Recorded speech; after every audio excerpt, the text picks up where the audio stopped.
Hi guys, this is a VR to the um, beard Bristol, who was talking about aliens on Friday at this philosophy session. And I thought rather than writing something, I'd just do a VR about what I think about aliens and whether they're here and these sort of what would we do if they invaded.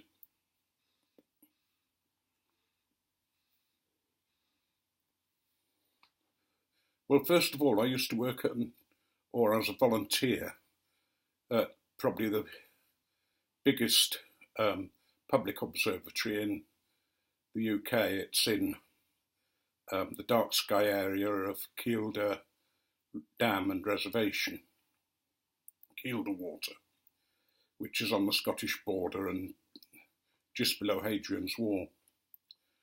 It's a brilliant place and it's growing all the time. We're going to end up with more telescopes and things going on. But we often discussed with people about aliens and about things that were going on. And as far as the astrophysicists were concerned, the big guys at the observatory, they believed that there was life in the universe, or most of them did. But what they're looking for is sort of microbiotic life, things like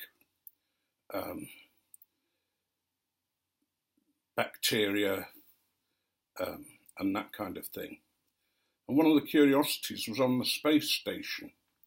Attached to one of the space stations, they found plankton, which you sort of think, well, how the hell did that go up there? What was all that about? We had arguments about whether there was life in this solar system. And my view was that there is, and it's on Mars and maybe somewhere else. I think it's only in bacterial form, and I think it only can be seen in summer when we get sort of a discharge of gases that indicate that there might be life there. One of the arguments against life is the age of the universe. There's a theory that we are the only planet that has been around long enough to have life evolve properly to the stage we are now.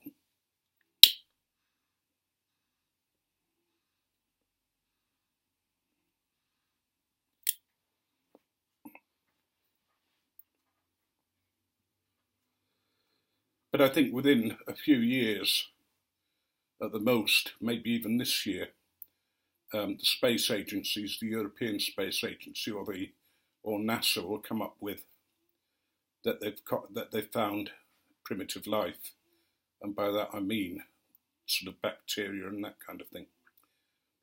It might even be under one of the frozen planets in the seas that are underneath them.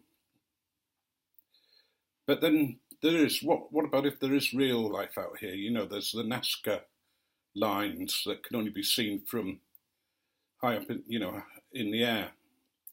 How did they do those? Well, it is possible because a man designed some himself without having to go up into the air to see what he was doing. But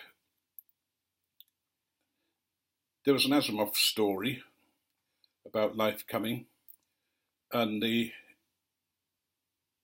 people of this planet were quite pleased because they saw that there was a book on how to serve humans, and they thought, well, isn't that nice? You know, they're here as our servants. Unfortunately, what they hadn't cottoned onto was that it was a cookbook.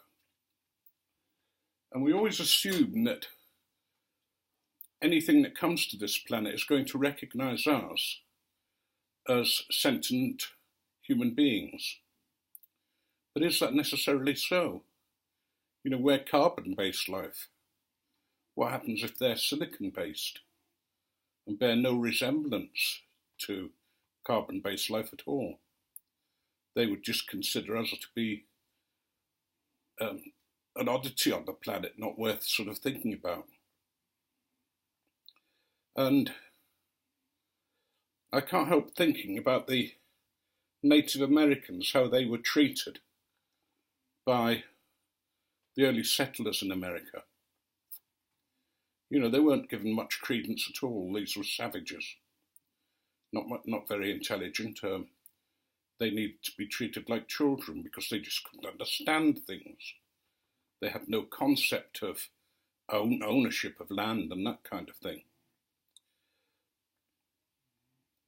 And the same in Australia and New Zealand with the indigenous people there.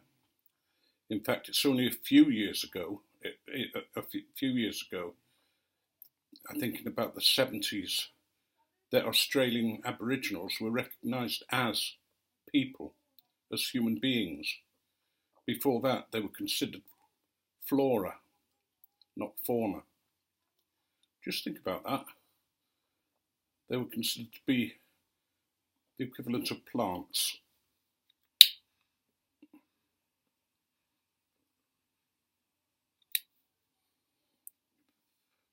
And there's no reason to think that alien life might feel the same about us, which I think might surprise some of the world leaders who are into power and into the fact that they are so great.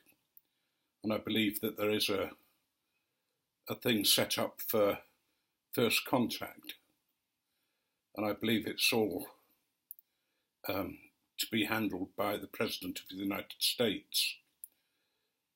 But whether that's so or not, I think what's going to be the trouble, if they're at all intelligent and if they link with us, then each country is going to want to have its own share, its own ability to negotiate.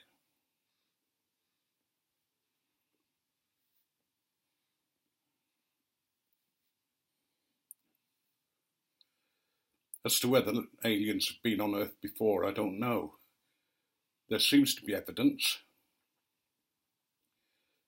you know, as I said, in the lines and in some of the drawings that we find in caves and that kind of thing. But then equally, it might not be evidence of aliens. It might just be something else that they've drawn.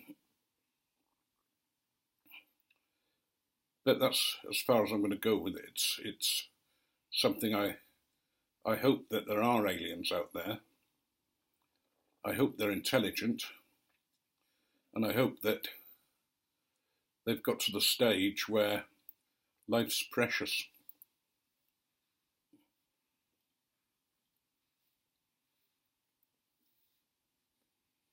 I know that bearded Bristol feels that only a capitalist system or a system that's not socialist could deal with aliens. Well, I'm not so sure.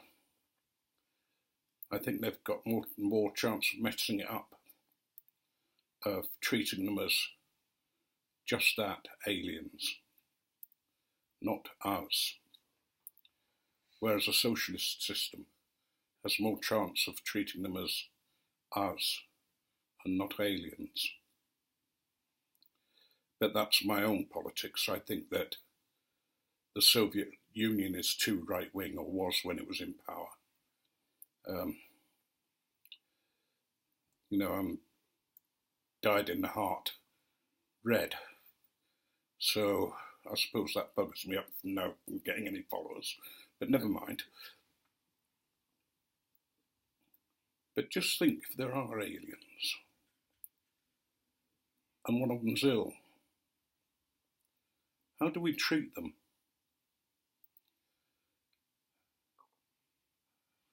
How will doctors and nurses manage them? There's a lovely series of books called, I think one of them's called Space Hospital or something like that. Hospital Station, Carolyn tells me, which is quite interesting in the way it deals with things.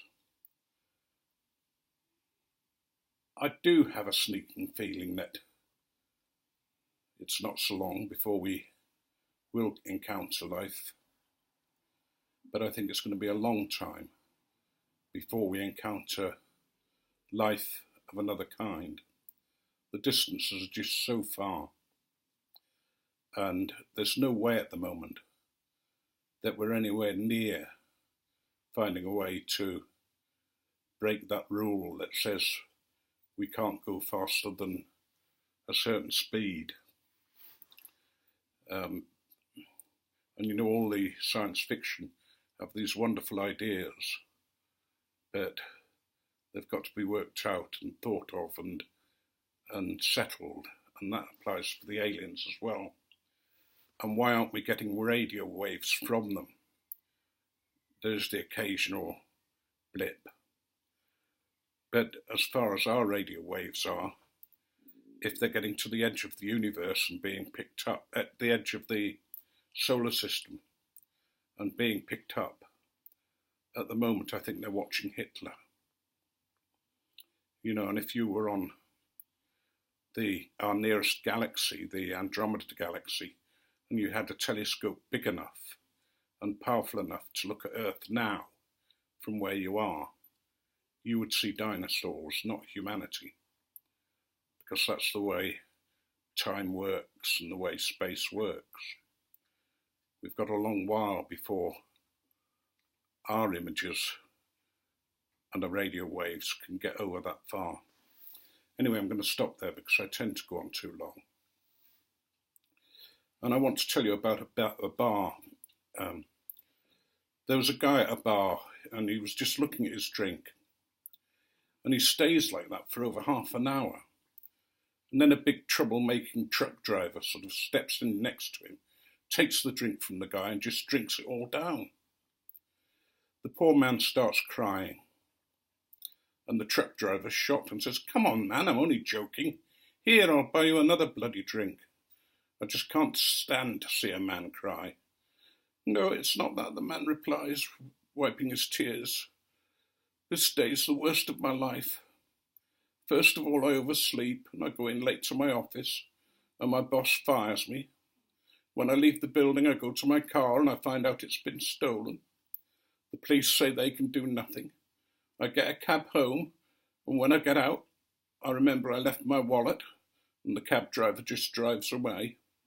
I go inside my house, where I find my wife in bed with the gardener. I leave my home, come here to this bar, and just when I was thinking about putting an end to my life, you show up and drink my poison.